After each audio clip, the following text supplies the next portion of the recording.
호르무즈 해역 공세로 국제유가가 출렁이곤 있지만 당장 국내 공급에 심각한 차질이 빚어지지 않았는데도 가격부터 뛰어올랐다고 직격했습니다.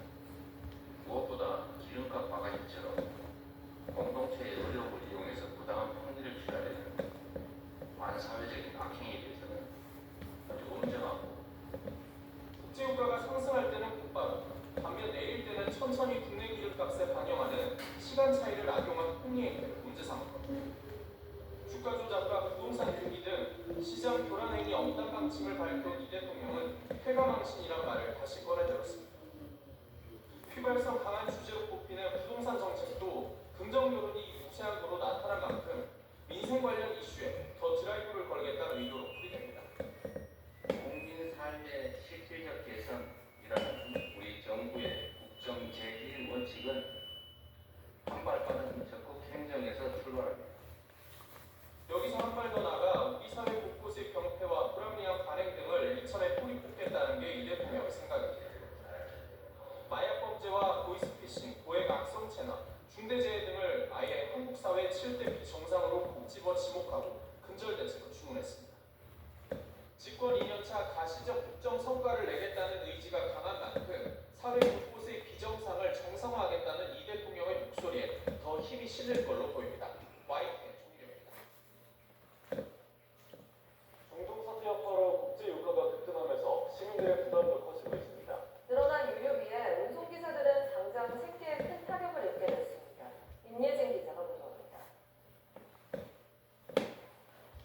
연일 들썩이는 기름값에 물류 운송기사들의 걱정이 깊어지고 있습니다. 며칠 사이 리터당 4,500원씩 가격이 뛰면서 한 달에 수십만 원에서 많게는 100만 원대 추가 지출이 심각하게 됩니다. 3일 만에 지금 300원 올라오니까 말이 됩니까? 1년에 100원을 주고 또 100원 올리고 우리가 막 스트레스 받고 그러는데. YTN에도 전국 곳곳에서 고충을 토로하는 목소리가 빗발쳤습니다. 운임 가격은 정해져 있다 보니 늘어난 비용을 고스란히 떠안게 된다는 겁니다. 한 60만 원 정도가 더 들어가겠죠. 똑같은 돈들이다 보니까.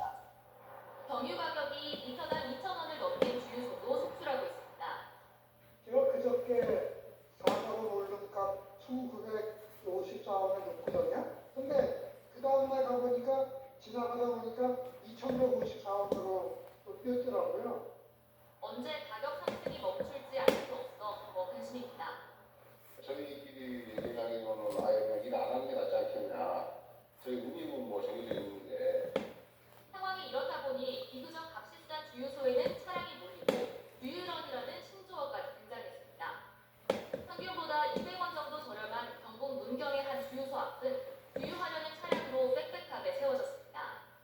여기가 휴게소가 꽤 큰 데라 휴게소 내에서도 100m는 될 것 같은데 이게. 당분간 유가 상승은 불가피하다는 전망이 나오는 가운데 서민들의 고통은 커지는 모습입니다.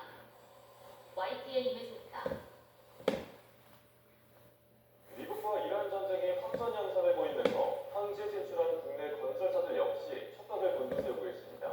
이란 인접국가에서 다수 건설 현장을 운영하고 있기 때문인데 아직 직접적인 피해는 없지만 상황을 주시하면 대응할 방침입니다. 차유정 기자입니다. 국내 주요 건설사들은 대부분 중동 지역에서 다양한 해외 프로젝트를 진행 중입니다. 이란 주변국인 사우디와 아랍에미레이트, 이라크 등에서 대규모 에너지 프로젝트와 항만 공사, 신도시 개발 사업 등을 수주해 공사하고 있습니다. 다행히 이란 내 항구 건설 사업은 없고 그 밖의 지역에서도 현재까지 접수된 피해는 없는 것으로 확인됐습니다. 건설사들은 직원 이동을 최소화하고 재택근무 조치를 내렸습니다. 또 유사시 직원 철수 계획을 짜놓고 상황을 지켜보고 있습니다. 현재 직접적인 영향은 없는 상황이고요. 이라크 한국 대사관 및 국경찰과 함께 평화를 예의주시하고 있습니다. 핵심 변수는 사태 장기화와 확산 여부입니다. 직원 안전 문제뿐 아니라 항로 통제 등으로 기자 재반이 지연될 경우 공사 차질 가능성도 배제할 수 없기 때문입니다. 신규 발주 축소 등 중동 건설 시장이 위축될 가능성도 커집니다. 이 중동은 국내 건설업의 전통적인 해외 수출 텃밭으로 지난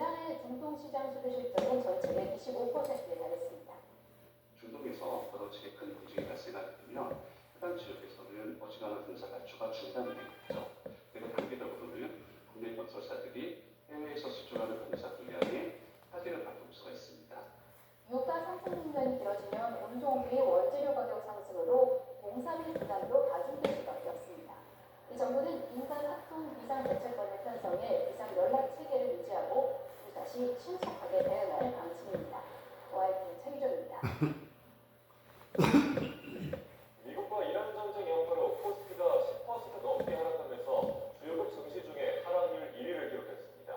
중동산 원유 의존도가 높은 우리 경제의 취약성을 드러낸 것이라는 설명과 함께 코스피의 특정주 쏠림 현상이 심했기 때문이라는 분석도 나오고 있습니다.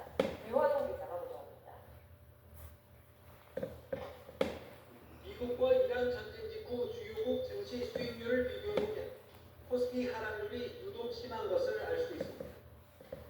전쟁 직전인 지난달 27일부터 지난 5일까지 수익률을 보면 전쟁 당사국인 미국이 마이너스 0.7%, 이스라엘이 5.4%인 반면 코스피는 무려 마이너스 10.57%에 달했습니다. 이를 두고 중동산 두바이유 수입 의존도가 높은 우리 경제의 취약성 때문이라는 설명이 있습니다. 지난달 27일부터 지난 6일까지 국제원유 3대 유종 가격을 보면 두바이유 상승률이 41%로 가장 높았는데 우리 경제로선 충격이기 때문입니다. 중동 사태 여파로 주요 유종 중에 한국 도입 비중이 높은 두바이 원유 가격이 상대적으로 큰 폭으로 튀어오르면서 한국 시장의 유동 사태 여파에 따른 영향력을 확대시켰다라고 볼 수 있을 것 같고요.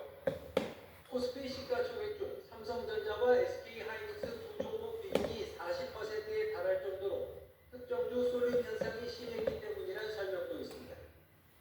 차익 실현 촉구에 전쟁 공포감이 더해지면서 단기간에 급등했던 두 종목의 매도세가 몰렸고 지수 자체가 급락했다는 설명입니다.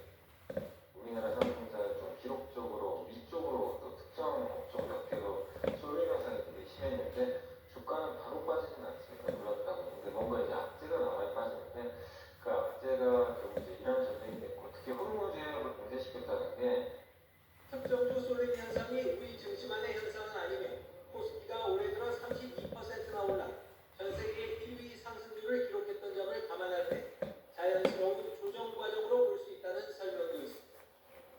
YTN 김원호입니다. 다음 소식입니다. 최근 일론 머스크가 3년 안에 AI 데이터 센터를 모두에 짓겠다고 말했습니다. 이를 위해 위성 100만 개를 키우겠다고 미국 당국에 신고했는데